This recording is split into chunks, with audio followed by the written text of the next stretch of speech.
Hello everyone, welcome back to Scrape Metal and Roll, the Limited Adhesion podcast.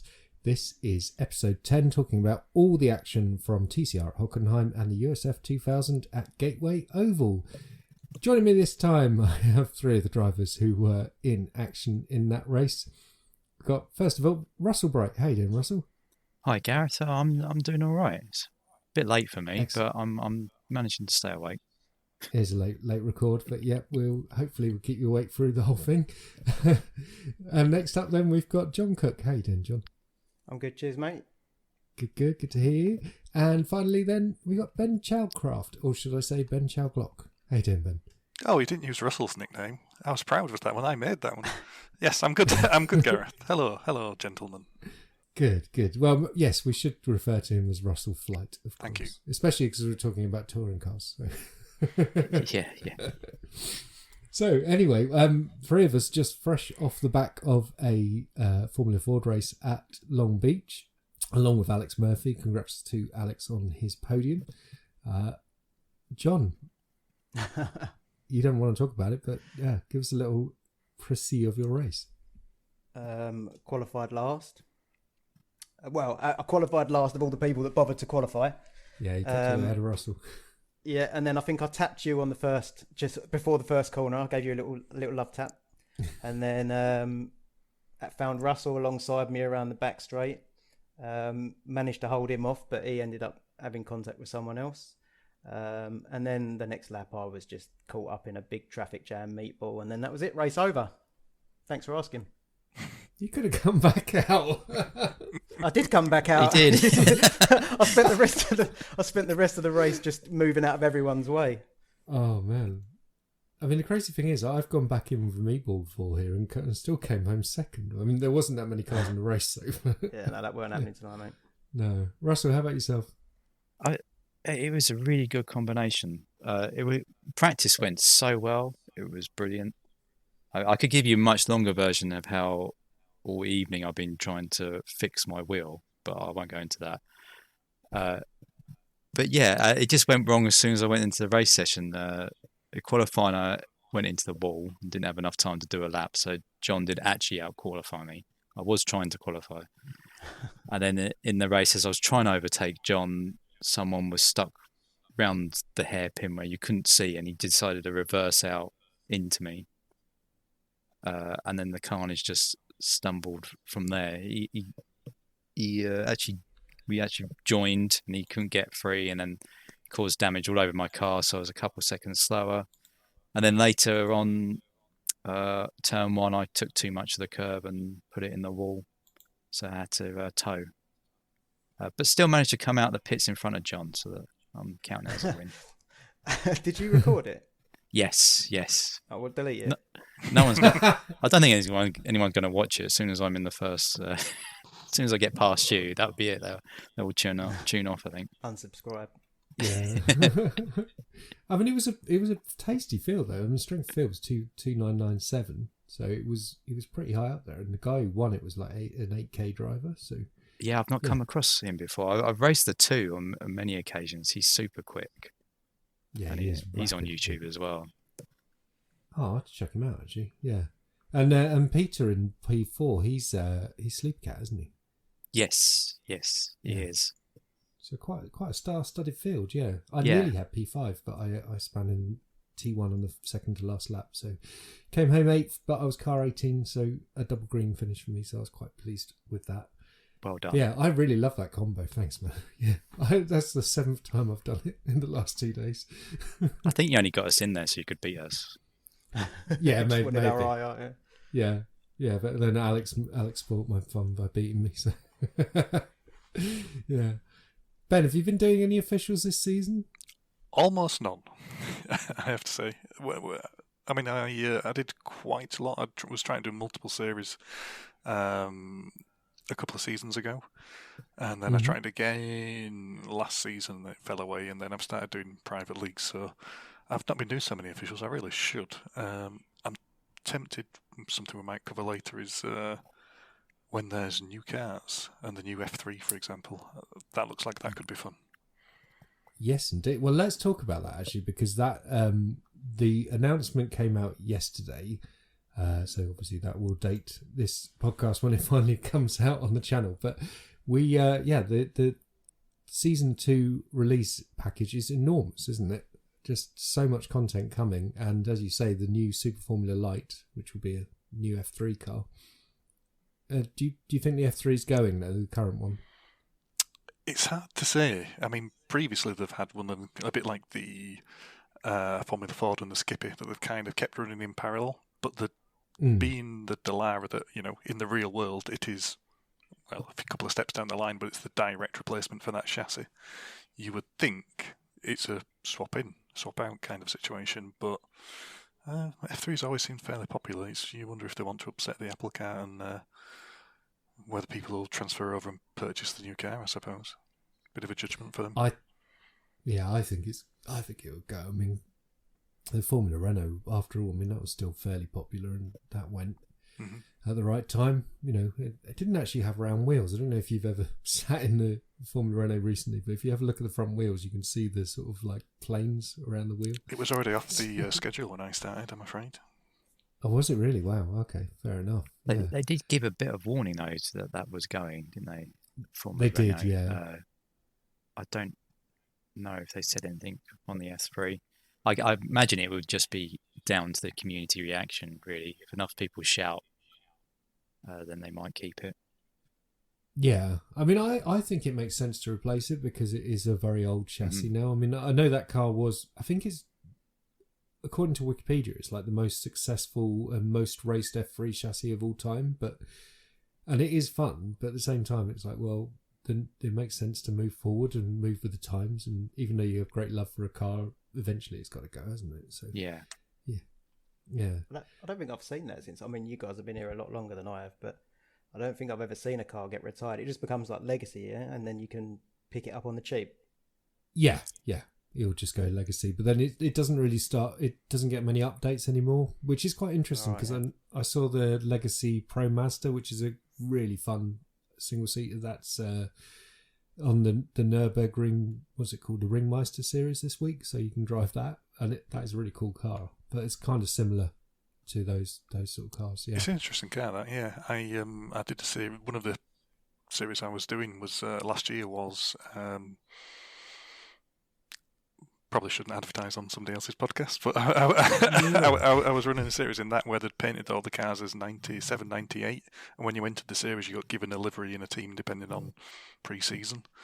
So we all raced around in Formula Masters on some of the classic Formula 1 tracks. It was good fun. It was an interesting little car, but you could see, that's not been retired that long, but you can really see quite heavily, the difference in the detail of the models, and obviously it doesn't get new damage model, new tyre model. I guess it won't get new rain tyres going forward, so yeah, they have to, like I say, they have to go sometime. Yeah, but it's a really cool car, yeah. And what are your I'll come to you, Russell, because I know you own Lebanon especially, but what's your thoughts on the free tracks, the tracks moving over to the free content? That's Lebanon, Snetterton, Ossersleben. I can't remember what the fourth one is. Winton. Winton, that's it. Yeah. I mean, 3 of those I own. I'm kind of mixed. It's good. There should be more base content, and they should add occasionally.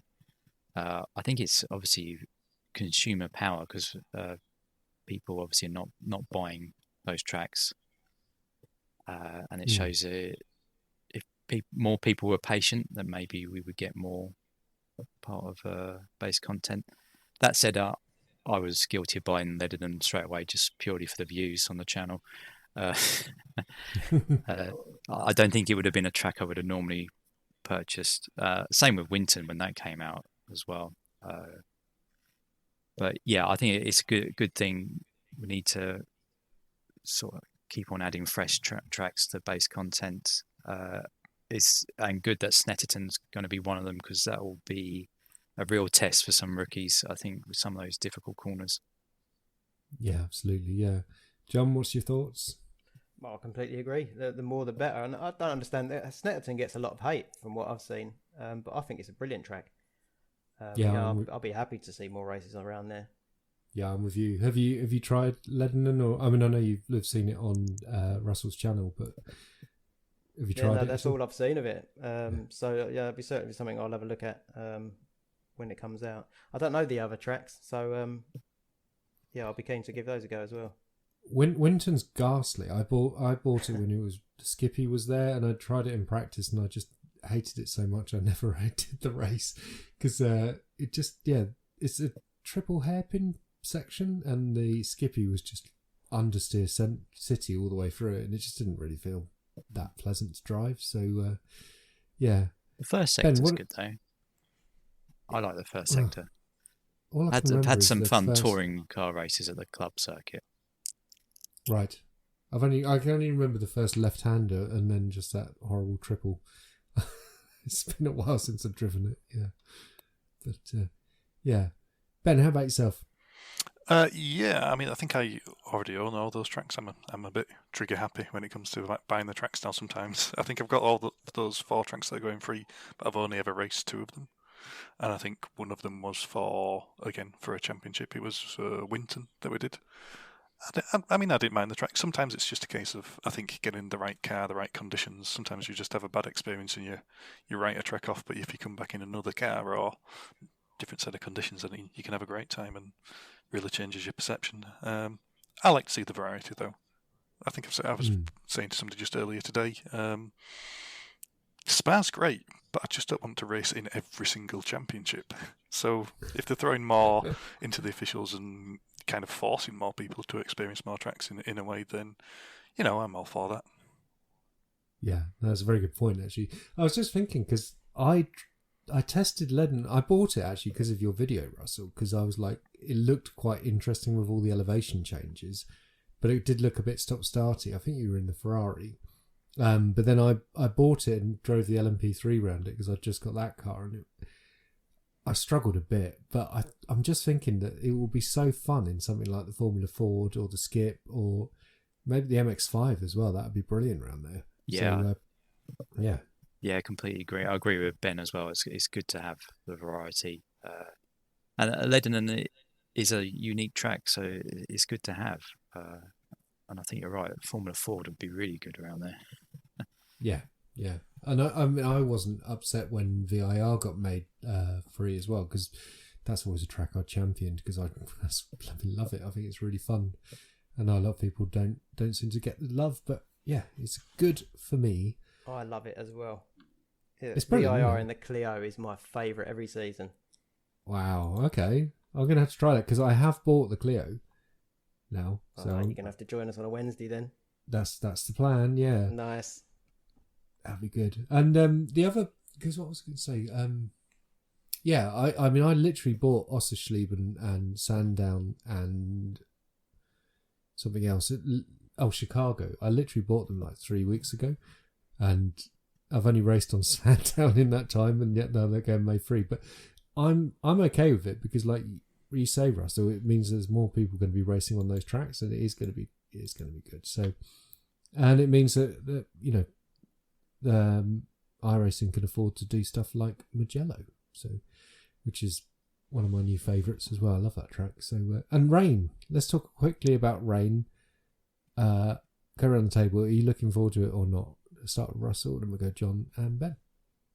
Yeah, I like to try new things. So definitely looking forward to giving it a go. And it's going to be a nice learning curve for everyone, I think. So I think the main thing that I like about it is that it will introduce an element of strategy into races instead of just going flat out all the time. You might have to think a bit more. Yeah, how about you, John?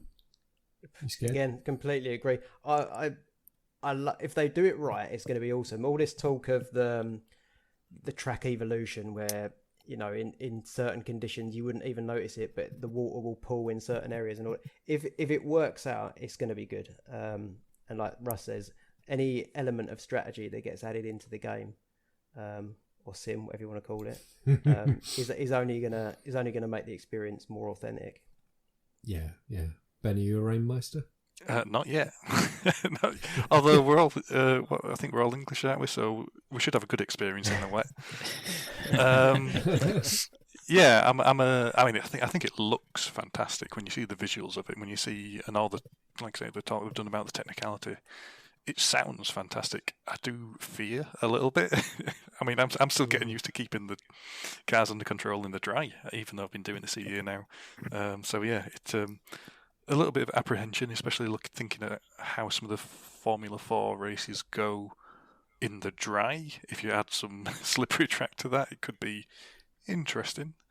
Yeah. But in the long term, I think it's going to be great, and I think, like I say, I think it makes for some amazing broadcasts, some amazing visuals when you've got some of the longer races with the professionals, really taking advantage of it, of the the strategy and the a certain amount of randomness that it's going to add to the races as well. If you do actually have to make tyre changes as the track dries or dampens up, then yeah, it could add some real variety.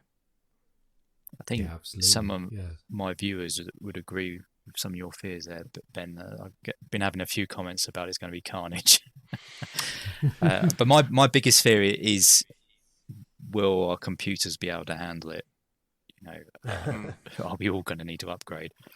I don't think I can. I've put so so much into this bloody thing already. Yeah, I'm just thinking, what else can I do to it? Maybe I need to turn down the graphics settings. I noticed actually, Russell, you didn't have the bridges showing when we were racing at Red Bull Ring, so you've obviously changed some bits to make sure your rig gets smooth. Yeah, sometimes I have to turn it down for some tracks. Yeah, I maybe should have to think about that. Yeah. Anyway, let's talk then about Hockenheim. And you guys all had a tremendous time there, and 6th, 7th and 8th in the standings for race 1. So let's talk about that. John, let's start with yourself. Are you a Hock fan? Yeah, I thought it was a really good track. Again, I've seen some people online say they don't like it, but I enjoyed it. It's brand new to me. So I did my usual hours and hours of practice. And I think, I think Ben was ahead of me, definitely. I can't remember if Russell was in the first round, but either way, I know, Russell, you did me on the line, didn't you? And then at the start, yeah. Yeah, and then Shaw sent it on turn 2. So then it was just chasing really from there. And eventually I was behind the Perrier for, I don't know, from the second half of the race, I think. And then the rest of it, once you got past Ben, I was stuck behind Ben. I could not find a way past. I do not like following Civics around that track. The first, 2, 3, 4 corners, I can't keep up. I can't get any power down out of the straight, so they leave me. And then the rest, I'm on their bumper around the final sector, the whole way around, but just couldn't find a way past. Ben, what was your view with John and the Elantra on your bumper? Yeah, a lot of my view was in my rear view mirror. I think I overachieved in qualifying again in the touring car and just spent pretty much the whole race. Well, I didn't lose the front pack too quickly, but they were definitely fighting each other, the front 4 or 5, however many cars it was ahead. And yeah, I spent half the race with Russell chasing me down. Unfortunately, Cho, when he got through, I outbraked myself in the complex and let him through a little bit too easy. And yeah, Russell's move around the outside of me was great, I have to say. He just took advantage of where I was clearly taking it too tight and just cruised around the outside and got down the inside for the right-hander. Unfortunately, was just able to hold John off. I mean, like I say, he was looming large in that final sector every lap. But again, through the first corner and out of turn 2, down the back straight, then fortunately I was just able to gap a little bit, just enough to keep him from sending it, I think. So yeah, it was a little bit stressful, like I say, looking backwards, but very pleased with the result. Yeah, absolutely, yeah. And I'm just looking, so qualifying, it was yourself, Ben, in P6, John in P7, and then Russell in P8. And then Russell, then you finished in P6, and Ben 7th, and then John in 8th. So, and 1.2 seconds covering the three of you at the end. It was incredible. So, Russell, talk us through those stellar moves you made. Yeah, I love Hockenheim. It's great. And when we take out the chicane, it's even better. No, the hairpin, I mean. Sorry, wrong words. I love that hairpin. Yeah, well, as John said, I got a better start than him, so that was pretty much done straight away. And then I didn't expect the move on Ben to stick, but it did. So that's turned into one of the best moves from me of the season, because I didn't think I was going to get past him at all, because he wasn't quite slow enough. Well, if that makes sense, I wasn't that much quicker. But yeah, really enjoyed it. Yeah, it was a brilliant race. Yeah, and so it was David Ward who won the race with the fastest lap and from the pole position. So yeah, congratulations to David. He's just so rapid, isn't he? Alex Murphy in second, Stephen Maxwell in third. So nice to see Stephen having a great result, because he's been in the wars this season, hasn't he? Go across multiple championships. So nice to see him get a really nice result there. Charlie in P4, then Tor, then you guys, Chris White and myself coming home 9th and 10th. So once again, Chris having a great result and me and Chris having another good battle. So yeah, that was awesome. And then moving on to the feature race, and John, agonising for yourself. Yeah, it was my best race of the season, but also the worst. I don't know how much I can say. I felt like I raced to the best of my ability. It was almost a flawless drive. I made one mistake. Well, actually two. So on the line, I didn't get a great launch again, and me and Ben were side by side. I managed to squeeze him going into T2, I think it was, and then he outbraked himself, so I managed to get around him. And then it was, I think, Russell and Chaw, your connection did me a bit of a favour, because then I didn't have to worry about Chaw. And then it was just waiting to see what Maxwell did, but he was just taking tenths out of my laps constantly, and I think I held him for a majority of the race at around half a second. But yeah, I think it's around 7 or 8. I made one mistake and he was able to get 2 tenths on me, and then that was it. The pressure was on. And again, it's the same couple of sectors. Those first few corners, I just can't get the power down out of it. So as soon as he was on my bumper, it was going to happen sooner or later. And second place it is, but I'm all right. Second place is happy. When I joined the league, I had no idea I was going to get anywhere near the front, and I think that's my second podium now. Although I really want one in the in Heat 1. I think they're worth more because you've had to qualify for it as well. But yeah, that's a good point. We'll see what happens. Yeah, I mean, Stephen did take the fastest lap as well, and just a pretty stunning drive from P6 on the grid as well. It was incredible. So so you came second, obviously. Alex in third again, and then next car up then was Russell. Hey, how was your race, Russell? Yeah, it was good again. I really enjoyed it. Did have a first corner incident with Chaw. I don't think I could have given him much more space. Thankfully, he's saying it's his fault. So didn't he send it and then just got turned across your bumper or something? Yeah. I think he may have been thinking he might have cleared me, but he hadn't. Because I got a good run from the outside, carried the speed on the outside, and he just turned on my front. So I did lose. I lost a couple of positions from that, but managed to get back to fourth. Yes, after starting third, so I had to pass Ben again. I think he might remember better than I do, but. Yeah, I think I was full of confidence, so it felt a bit easier. Sorry, Ben. P5. Yeah, good result. Another stressful race. It was good for about a lap when I was fighting with John, and then reality hit, and the podium finishes from the last round came and freight trained me, and I think Russell got through with that, and all of a sudden I was running in 7th.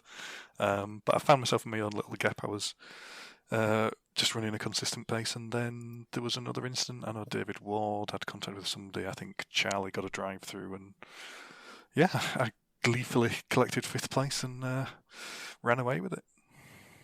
That's great. Yeah, and I was just behind you. Well, a couple of seconds behind you, but pretty much. Yeah, I think there was a period there where you were about 2 seconds behind, but for half the race. I think we're maybe quite similar there. Yeah, I couldn't get any closer. Like, I think it's weird because like Red Bull Ring, maybe it just didn't really suit you and Civic that well because I felt faster there. But yeah, here for me that's reality hitting actually, and not being able to close in on you. So yeah, but I did manage to overtake Ollie Ettridge and beat him. So he came home in 7th place, and Chris White in 8th. So we had a nice fight between the three of us. Dom got a jump start. Don't suppose you guys noticed, but yeah, Dom, I saw him in my mirrors go, but then he was hassling me, and then he pulled in for his penalty and then quit. So that was a shame to see Dom retiring, but ouch. Yeah, 23 cars though on the grid, so fantastic to see another big field in the touring cars because yeah, we've had some ebb and flow over the season as you would expect, but it was a decent turnout at Hockenheim. Let's just take a quick look at the standings before we move on to USF. So it's Tour on top ahead of Alex, and it's pretty close between them. And Russell, you're in 3rd, and John 5th. You'll have to scroll a bit for me. I am having to scroll. Yeah, 15th at the minute. 15th, yeah. So having a bit of an up and down season. So yeah, Russell, are you still missing those points from going flying? Yes, I am. Wasn't worth it, but I think I felt a bit better. I think Maxwell put out something about the drop weeks, and I don't think I would be any different in the standings. Well, at least that's how I'm reading it and telling myself and consoling myself. And also seeing that I think it's Damon and David could easily jump me in the remaining races, so I'm not feeling too bad. No, exactly. And we're doing well as a team as well, so it's all good. Yes. Anyway, yeah. So roll on the Long Beach round, which is I'm really looking forward to because that's going to be chaos. Let's talk then about USF 2000 at Gateway Oval and decent. Well, 16 cars, so it's falling off in the USF, isn't it? As we come towards the end of, and it's going to be parked. But how did you find the Oval, Ben? Ooh, yeah, two very different races. I mean, the track itself, I don't know why in that particular car. Maybe because I've got a bit of experience because I ran a couple of seasons of it at the start of last year. But the oval seemed to go well for me every time. So it was another reasonably successful weekend for me. Qualified 2nd. So obviously had some good pace, and then scrappy first race and a much better 2nd for me. Yeah, indeed. Yeah, well, P3 in Heat 1. I mean, if that's scrappy, then you're doing all right. Oh, it was scrappy. I don't know if you go back and look at my race, what did I have? On one of the early laps, somebody, I think it was maybe Ryan and Pavel inside of me, and I was cruising along nicely, and the car slammed and pancaked me into the wall. So that was my fast repair taken up within 3 laps. And then there's a little concertina where, again, Pavel, me and Steve got together, and I think I had a bit of a rub with Keith, which may have turned him round. Sorry, Keith. Because I ended up getting a drive-through penalty. I got my 12X. Oh, Jesus. So yes, I went through the pit skin, but fortunately, managed to always stay on the lead lap.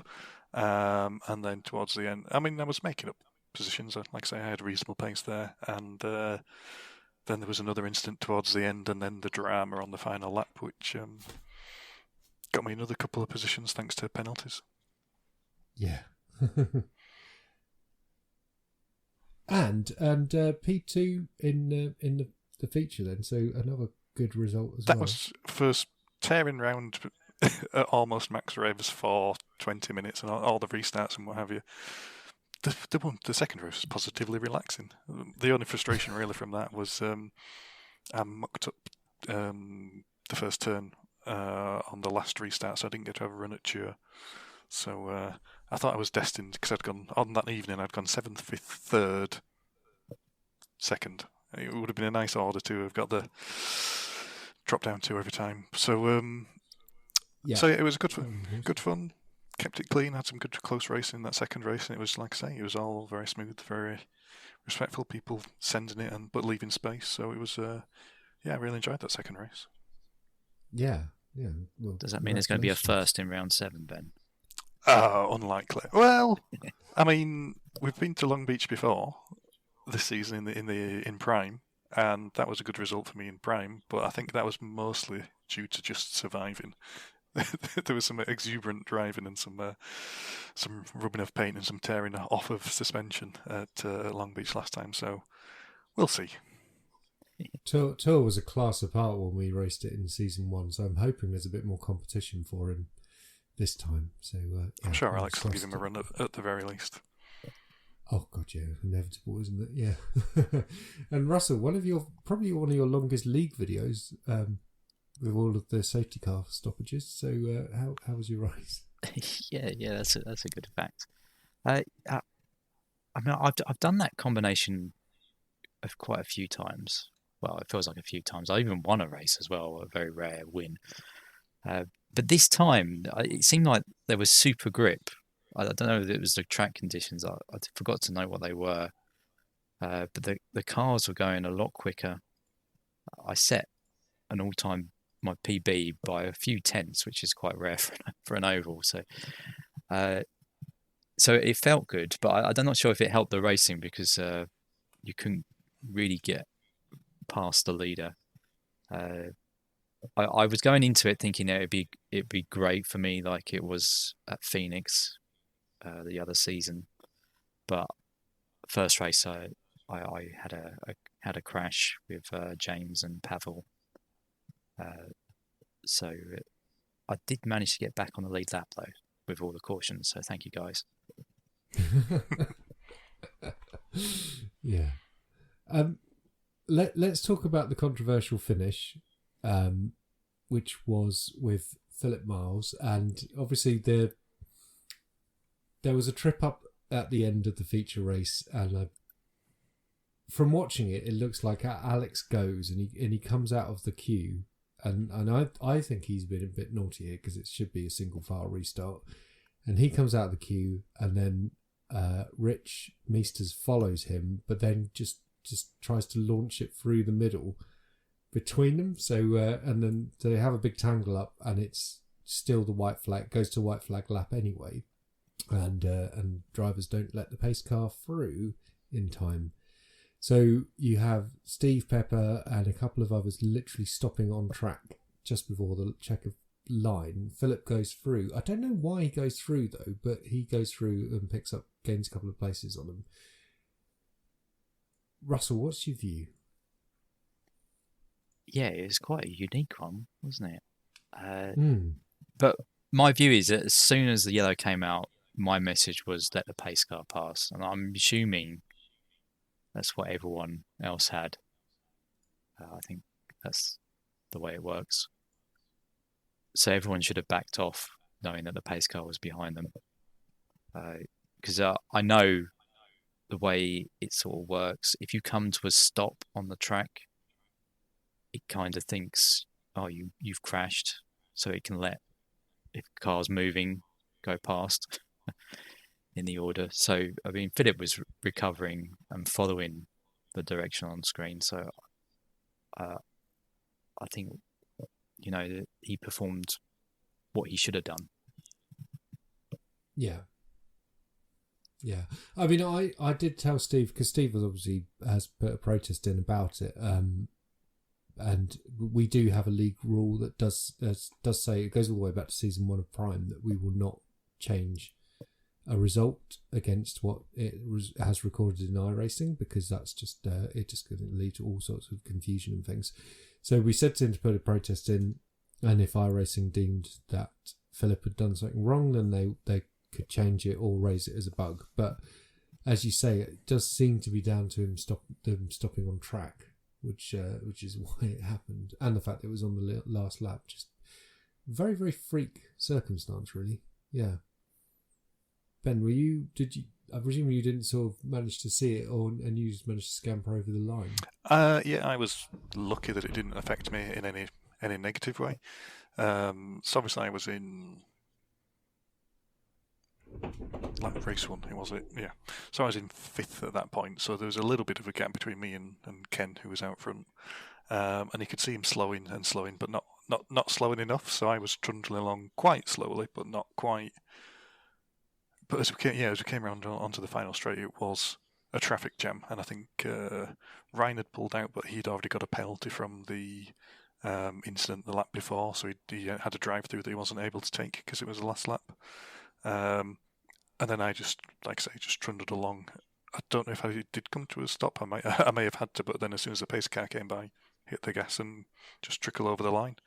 I think, like I say, I think Philip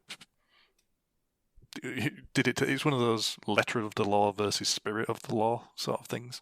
So he waited for the pace car, and then he trundled along at pace car speed and just followed it through. And it's only because that kind of combination of how iRacing judges it versus what a human steward could see watching on might be able to say, well, what's that's not gone right. But according to the letter of the law, the result is the result. So a difficult one, a bit unfortunate. I do feel sorry for Steve. I feel sorry for Ken as well, who just hit the gas a little bit too early, jumped the pace car, and tumbled down the order as a result of that.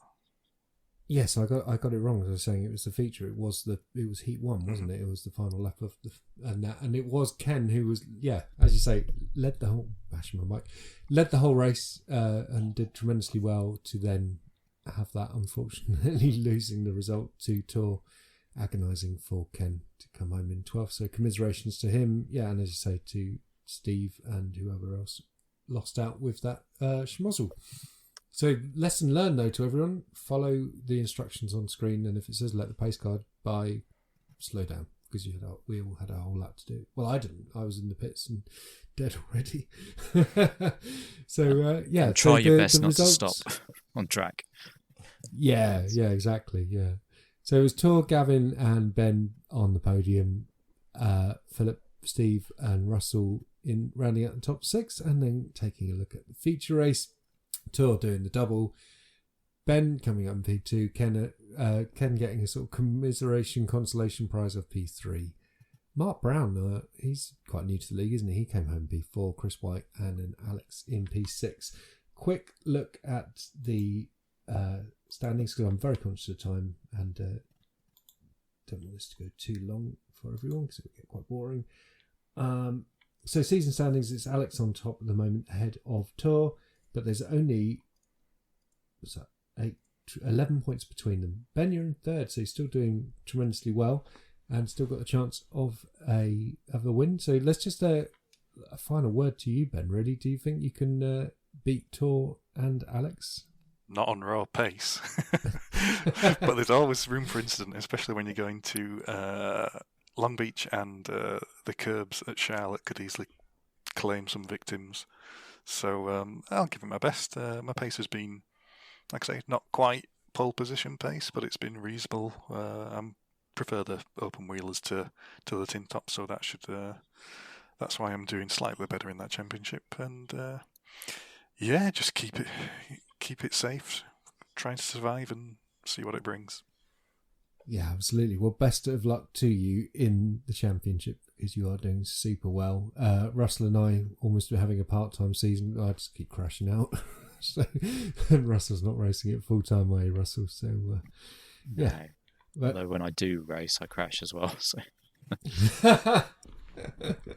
Yeah. So we're going to, as you say, Long Beach and Charlotte Roval to round out TCR and USF 2000. So very exciting pair of races to come. Do check them out on the channel. But for now, though, it just remains for me to say a massive thank you to Russell, to John and to Ben, and to wish you all best of luck in the remaining few rounds of the season, and time to say goodbye. So this has been episode 10 of Scrape Metal and Roll. Say goodbye, guys. Goodbye, guys. No, thanks. Bye, everybody. Cheers, guys. See you next time.